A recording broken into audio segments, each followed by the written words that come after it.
Hey, what's going on, everybody? It's Alex from TCG Discussions, coming at you with my first place Cooler Mill deck profile that I piloted at the Gamer Dojo Locals tonight. I really want to talk about this deck, so there's going to be a discussion video at the end of it, but I'm going to get through the profile quickly so you guys can see the changes from my previous list, and we can get to the discussion portion, which I think is going to be very beneficial, especially before Nats, because I kind of want to talk about this deck and its place at Nats. So without further ado, let's get into it. We already know what the leader is. If you don't, I do talk about it in my first video, so you can check it out there. First card we play is 4 Frieza's Death Embrace. Basically, you should be playing this card at 4 in your deck, and if you're not and you're playing Cooler Mill, you're probably doing something wrong. Yeah, long story short. So I think that this card's too important not to play. I say that because there were people at Gen Con not playing that. And I'll just highlight a quick scenario for you. If you feel that this card is just not really good because of the matchup, what you need to do is save it in your hand until it is good. So like you swing when your opponent's at 2 because you swung with Cooler and they took it or whatever. And then they're at 2, you swing Jiren. And then this cantrip, you've played it on the board, and then you bean, and then minus the leader like 60,000. And then it's like an 80, 85,000 if you combo it, swing difference. So it can really, really affect the matchup a lot.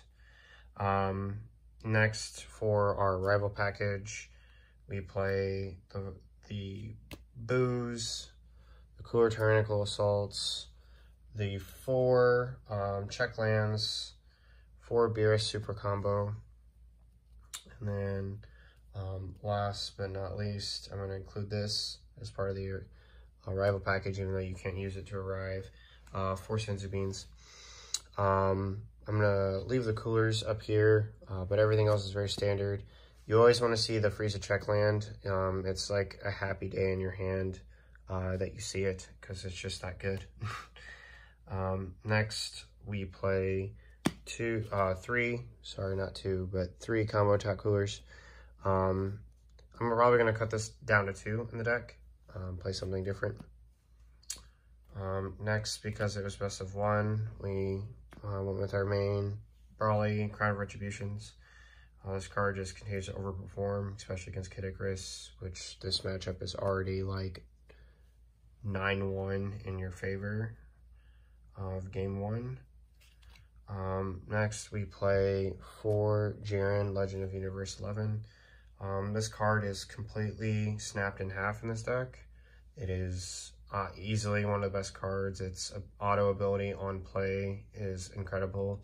The +1 is really good for getting at unisons, and its -3 is something that should be feared by anybody who's playing you at all and trying to get at you with a battle card. Next, for our defensive package, we play 2 Oceanus and 2 Topos. I should bump this to 3 and this down to 1. This card should stop your turn. I will say for the first time, I will disagree with Legends, who's forefathered this deck before me. And there's other people who've played Cooler Mill before him, but to talk about his response about Oceanus, he is 1000% wrong. It should automatically end the turn for your opponent. If I have like 12 cards in hand and I play this card down, and you're trying to kill me through it, you've lost. Someone tried that today, and I testing the opposition. I negated with this, and then I testing the opposition, and then he swung again and I blocked.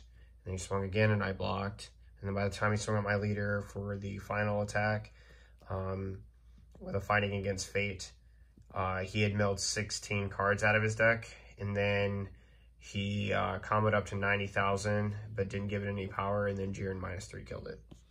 So it will end the turn on the spot. It should end the turn on the spot. And if it doesn't end the turn, it's because it was the last card in your hand, one of the last 2 cards in your hand, and they know they can kill you without it. So next 3, Yamcha, Merciless, Barrage. This card is broken, especially against Kid Icarus. You don't mind that it takes 3 turns to get to, and you also don't mind if it takes 5 turns to get to. What I mean by that is if you're playing against any blue-yellow deck with Zamasu, it doesn't matter because basically you're probably winning that matchup anyway.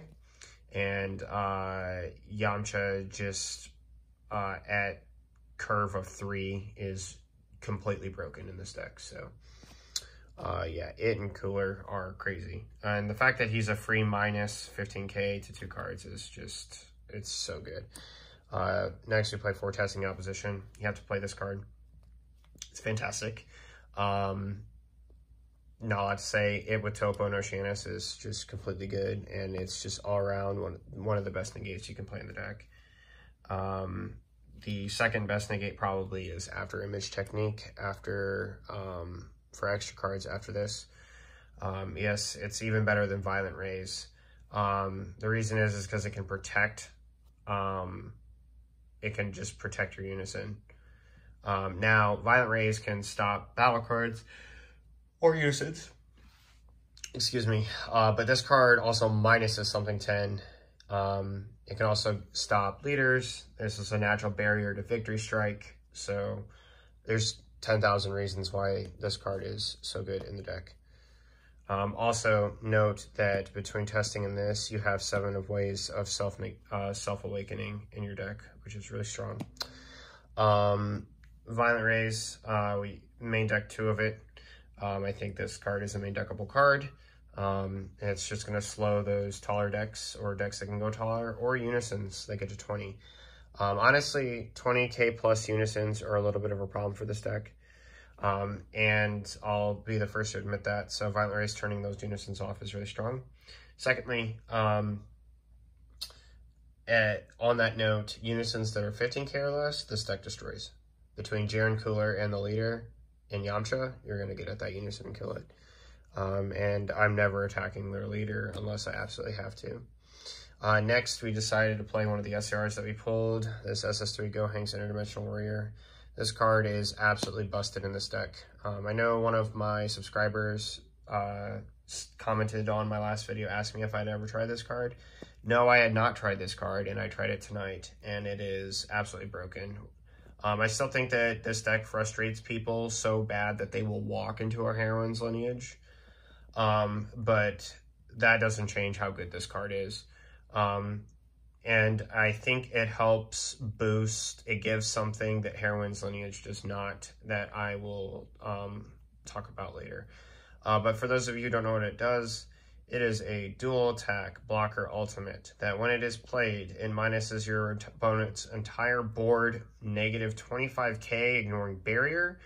It has an auto +1 when your opponent attacks with a battle card. You can choose it and it loses 25k. And then it has a -4 to give itself 15,000 power and triple strike. And it switches itself to active mode at the end of the turn. That is very powerful for finally finishing your opponent off, which is something that I used it for today.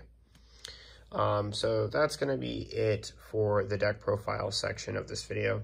I just want to talk for a little bit about the deck itself and why I think this should be a deck that you should be considering for Nats. I can't go, otherwise I would be taking this to Nats. I'd be playtesting this out the wazoo.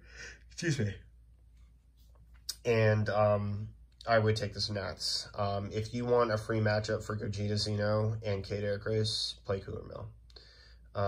If you want a pretty much a 7-3 split game 1 against every other deck minus a few aggro decks and hand control, depending on how good they draw, then you know, play this deck. And I think that this is just an incredible deck. This deck highly rewards people who can sequence well and map out their turns. So this is it is complicated. This is not a deck that you can just pick up and then start making decisions and every decision is good. That's not true. You have to understand what your opponent can do. You have to understand what your current hand allows you to do, and map out the best possible route for your minuses. It takes some getting used to. This is a high skill curve deck.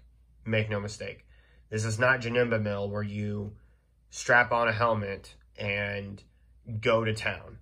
It is the exact opposite of that, because you miss sequencing your minuses or using effects on something because you can will cost you the game, period. No ifs, ands, or buts about it. And that's probably why this deck doesn't see a lot of tops. But I can assure you, this deck destroys a lot of the top tier meta. It just does. Any blue-yellow, it destroys. Really, any variant of yellow right now, it destroys.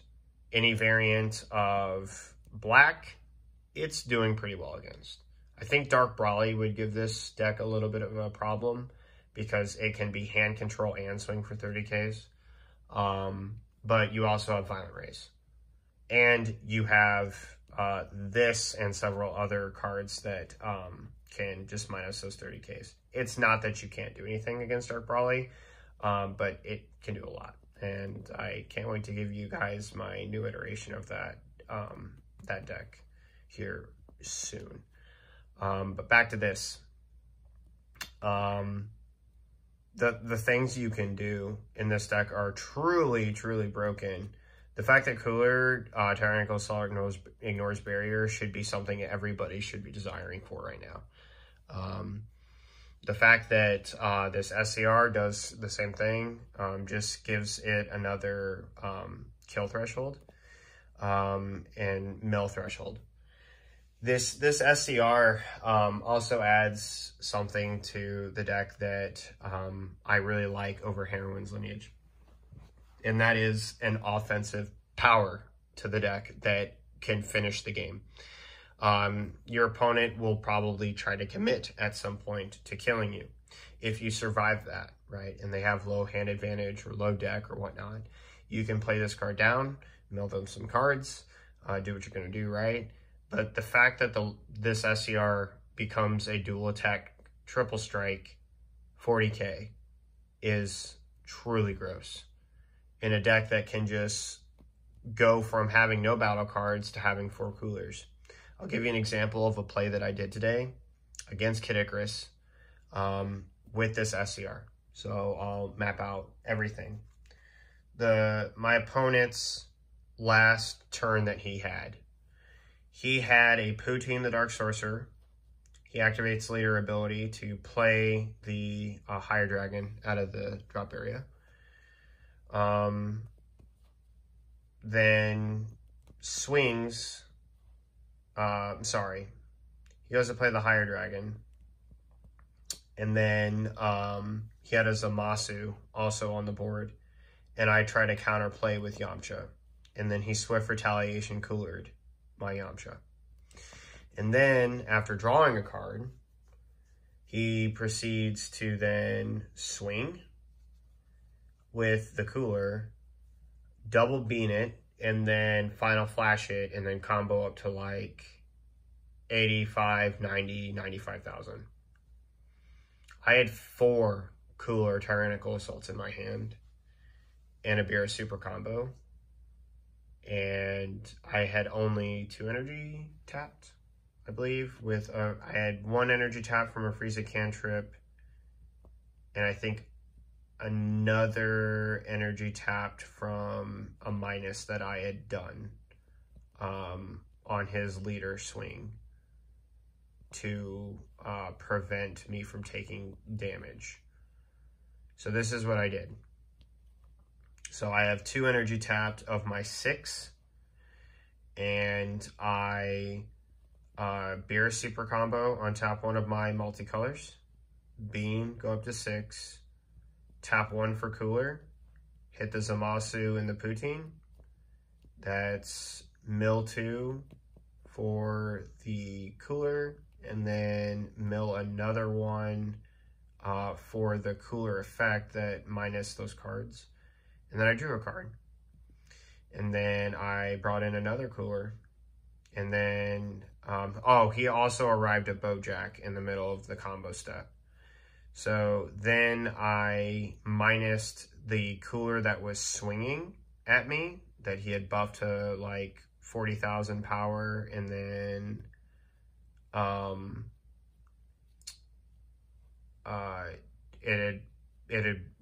so it had gone up to like, So he had Bojack, and then he had the cooler, and then he had the higher dragon still on the board. So I then played another cooler. I minused the higher dragon, and then I minused the cooler. That's another.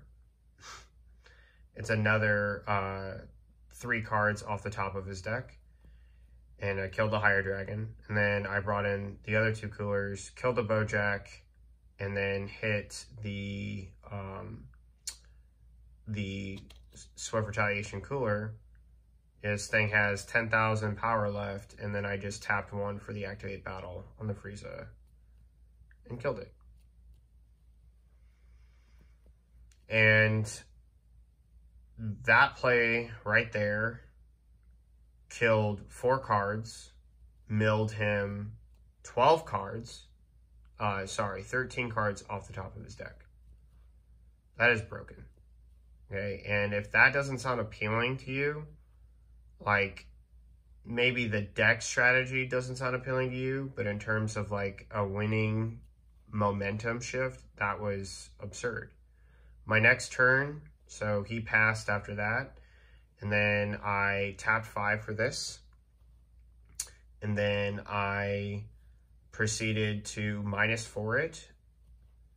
After I had swung and done a damage with my leader, I tapped 5, and then I -4'd it, and then made it 40k triple strike, swung with it, beamed it, and then tapped 2 for the Frieza cantrip to minus his leader to -5, and then comboed the rest of my hand up to 75,000 triple strike to his -5. Like, and he couldn't get there. And the whole game, he had played it well. He had tried killing me with Unison. He didn't bring the higher dragon back too much. And he went on that committal on the Swift Retaliation cooler, and it just didn't pan out, right? But that's the thing about this deck, right? I realized that scenario that I described was a little bit jumbled, but that's how it played out. And this deck has the ability to turn an oppressive board that's going to, you know, give him an Aegis untap on his turn, take out 2 indestructible cards, destroy a card that's going to draw a card, mill him 13, and take a card that's been buffed to 40,000 power, and then just get rid of it.